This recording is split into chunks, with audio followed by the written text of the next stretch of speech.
Hello toppers, welcome to our family. তো কথা দিয়ে কথা রাখার জন্য চলে আসলাম ক্লাস 10 এর হিস্ট্রি এসএকিউ নিয়ে।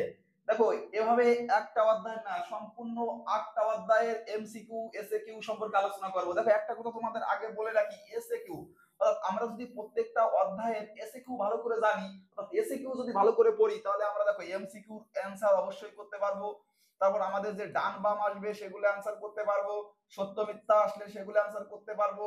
আমাদের তারপরে যত ধরনের এমসিকিউ টাইপের আসুক না কেন, অর্থাৎ যে 36 নাম্বারের শর্ট কোশ্চেন থাকে, প্রত্যেকটা প্রশ্নের কিন্তু আমরা অ্যান্সার করতে পারবো, শুধুমাত্র যদি প্রত্যেকটা অধ্যায়ের ডিটেলস এসএকিউ আমরা জানতে পারি।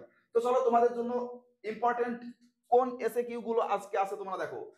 দেখো, আমরা যদি দেখি তোমাদের জন্য, দেখো প্রথম অধ্যায়ের ইতিহাসের ধারণা, টপ 40টা এমসিকিউ এখানে আছে। আরো একটা সিরিজ তোমাদের জন্য আসবে, তোমাদের জন্য পরপর ইউটিউবে চলে আসবে সিরিজ, অর্থাৎ 1 থেকে 8 অধ্যায়ের প্রত্যেকটা এমসিকিউ সম্পর্কে তোমাদের সামনে আলোচনা করা হবে। দেখো, আমরা যদি প্রথম যে এমসিকিউটা আছে দেখি, প্রথম বাংলা রাজনৈতিক পত্রিকাটি হলো কি? সোমপ্রকাশ। পরীক্ষায় আসতে পারে 2 নম্বরের প্রশ্ন যে সোমপ্রকাশ পত্রিকাটি ব্রিটিশরা কেন বন্ধ করে দিয়েছিল। সোমপ্রকাশ পত্রিকাটি হলো একটা কি, সাপ্তাহিক পত্রিকা, মানে কি সপ্তাহে একদিন এই পত্রিকাটা বেরোতো। ভারতে ফুটবল খেলার প্রবর্তন করেন কারা? ব্রিটিশরা। দেখো, ব্রিটিশরা আমাদের শোষণ করে গেছে ঠিকই, কিন্তু কিছু কিছু জিনিস কিন্তু আমাদের শিখিয়ে গেছে, এটাও মাথায় রাখতে হবে। কথাকলি নৃত্য কোন রাজ্যের নৃত্য? কেরালা। দেখো, এই নৃত্য নিয়ে আমি তোমাদের একটা আলাদা ভিডিও করব। কোন রাজ্যে কোন নৃত্য বিখ্যাত, এটা নিয়ে একটা আলাদা ভিডিও হবে তোমাদের। ভারতে কারা নিম্নবর্গের মানুষ নিয়ে ইতিহাস চর্চার কথা বলেন? রঞ্জিত গুহ, পার্থ চট্টোপাধ্যায়, গৌতম ভদ্র। ভালো করে মাথায় রাখবে, প্রশ্নটা কিন্তু খুব ইম্পর্টেন্ট। দেখো, এমসিকিউ কমন হয় না, তারপরেও এই এমসিকিউটা খুবই গুরুত্বপূর্ণ। কোন কাব্যে মেয়েদের জনপ্রিয় উদ্যান চর্চার উল্লেখ আছে? পবন দূত কাব্যে। অনেক বইতে পবন দূত কাব্যে। দেখো, 20 শতকের দুজন উল্লেখযোগ্য বাঙালির নাম লেখো। যতীন্দ্র প্রসাদ গুহ আর ফণীন্দ্র কৃষ্ণ গুহ। আমরা যদি 9 দাগ দেখি, বাঙালির মধ্যে ফুটবলে প্রথম শট নেওয়া বাঙালি মানুষটি কে? নগেন্দ্র প্রসাদ সর্বাধিকারী। প্রশ্নটা এভাবেও আসতে পারে, বাঙালির মধ্যে প্রথম ফুটবলে পাস হওয়ান কে? নগেন্দ্র প্রসাদ সর্বাধিকারী। মোহনবাগান ক্লাব কবে আইএফএ শিল্ড জয়লাভ করে? 1911। প্রশ্নটা আসতে পারে যে ভারতের ইতিহাসে 1911 বিখ্যাত কেন, বা 1911 সালটি স্মরণীয় কেন? বিভিন্ন হয়ে আসতে পারে 2 নম্বরের প্রশ্ন, খুব গুরুত্বপূর্ণ প্রশ্ন। দেখো, আছে ফুটবল নিয়ে কার রচনা গুরুত্বপূর্ণ? কৌশিক বন্দ্যোপাধ্যায়। অর্থাৎ কৌশিক বন্দ্যোপাধ্যায় ফুটবল নিয়ে একটা বই লিখেছে বা রচনা লিখেছে, যে সম্পর্কে আমরা ফুটবল সম্পর্কে ডিটেলস জানতে পারবো। প্রথম ভারতীয় ওভারহেড বোলার কে? নগেন্দ্র প্রসাদ সর্বাধিকারী। ক্রিকেটের গুরুত্ব কে বুঝিয়েছিলেন? সারদা রঞ্জন রায়। ক্রিকেট সম্পর্কে কার গবেষণা খুবই গুরুত্বপূর্ণ? বরিয়া মজুমদার। কোন ক্লাব কলকাতা হকি খেলা প্রচার করে? Rangers club. হকির জাদুকর কাকে বলা হয়? খুব গুরুত্বপূর্ণ প্রশ্ন, ধ্যানচাঁদকে। ভারতে কারা আলু চাষ প্রচলন করে? পর্তুগিজরা। অন্ধ্রপ্রদেশের কোন নাচ বিখ্যাত? কুচিপুড়ি।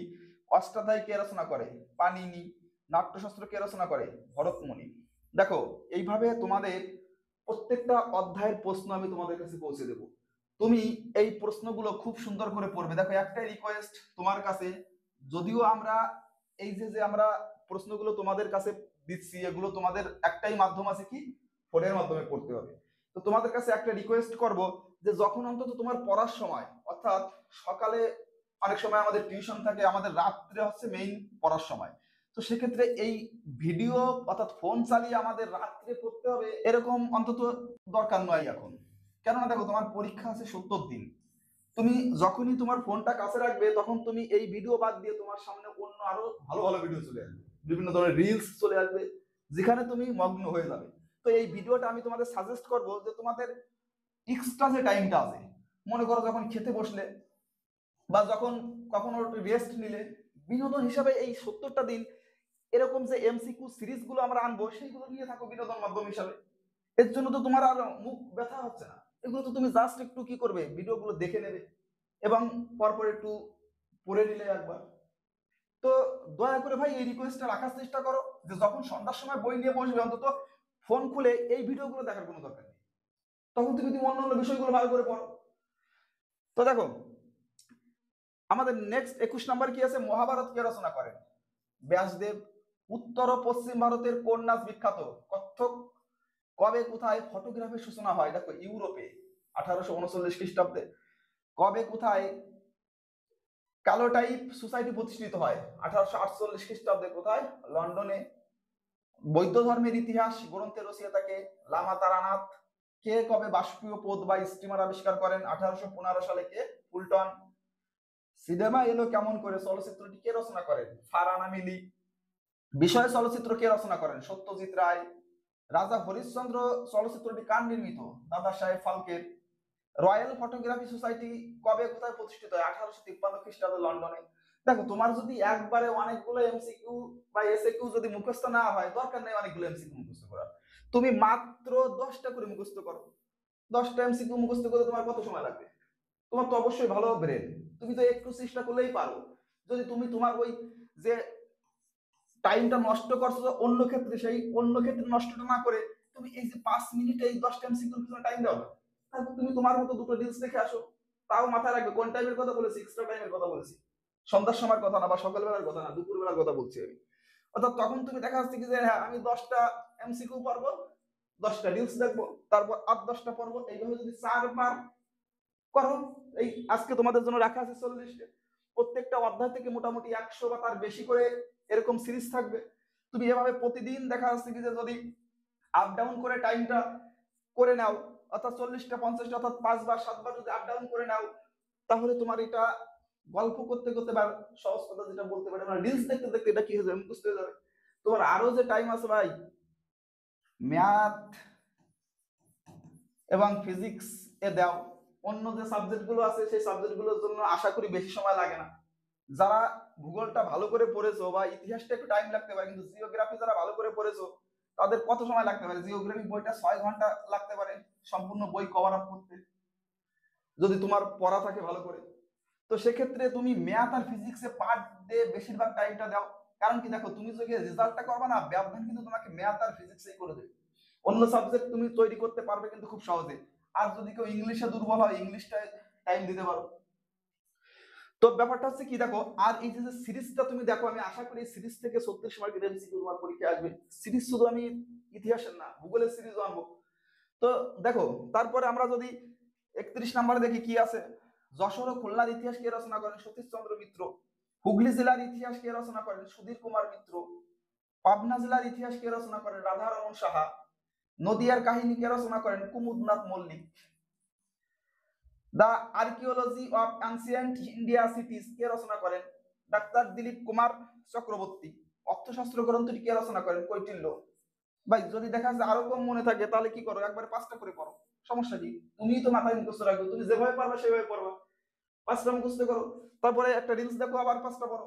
আলটিমেট ভাই মুখস্থ কিন্তু কোনো আমার করতেই হবে, কারণ পরীক্ষা কিন্তু রেজাল্ট করতে হবে। কারণ পরীক্ষায় রেজাল্ট করলে তখন কিন্তু কেউ ছেড়ে কথা বলবে না। আজকে যে মিষ্টি মিষ্টি কথা বলছে সেই কথাগুলো তোমার কাছে সেদিন তিত হয়ে যাবে।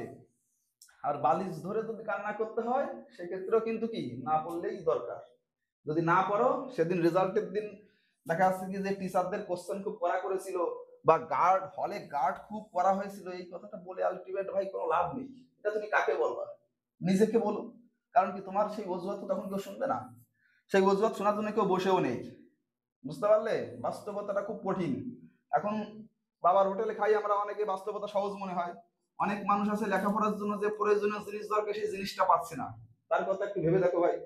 চলো লেখাপড়া করো, অবশ্যই রেজাল্ট করতে পারবে। 70 দিন টাইম আছে, মাথায় রাখবে 70 দিন মানে কি একটা দুটো টাইম না, অনেক সময়। আমার এই সিরিজটার পিছনে লেগে থাকো, প্রত্যেকটা এমসিকিউ, এবং শুধু এমসিকিউ না, ইতিহাসের ইম্পর্টেন্ট 2 নম্বরের কোশ্চেন অলরেডি আমি দিয়ে দিয়েছি, 4 নম্বরের কোশ্চেন কমপ্লিট।